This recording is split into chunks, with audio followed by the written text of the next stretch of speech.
Здравствуйте, друзья! Сегодня у нас на календаре уже 24 ноября.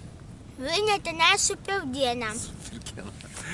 И мы вот с Геной, Супер Геной, пришли на речку, на Печору посмотреть, как дела. Но, как видим, она еще все идет.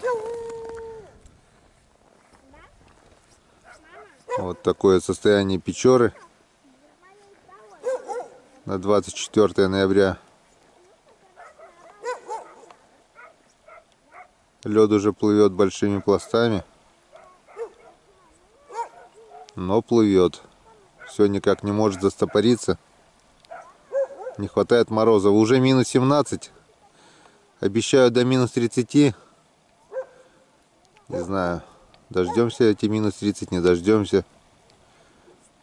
Вот эта вот река Мылва уже практически, вон устье реки Мылвы, уже маленький перешейчик. Вот, это у нас Мылва. А дальше выше тоже идет пошире.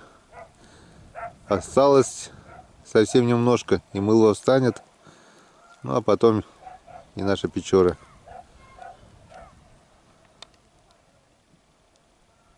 Ну как-то вот так.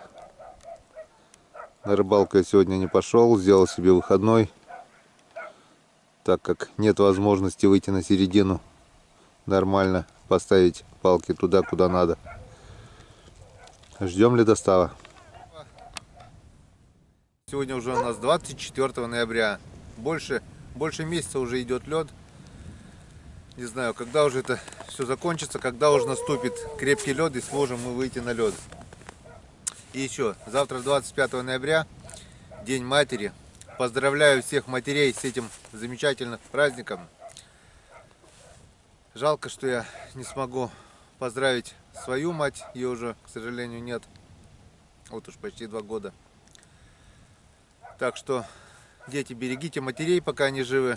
Мужья, берегите своих жен, так как ваши жены — это матери ваших детей.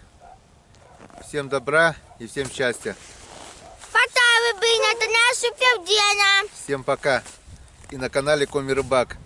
До встречи на реке. Я тоже снимаю канал по рыбалке. Вот все, что происходит в нашей семье. Даже мапсита. Мы всех снимаем, да, Гена? Да. Всем пока. Всем счастливо. Пока. До встречи.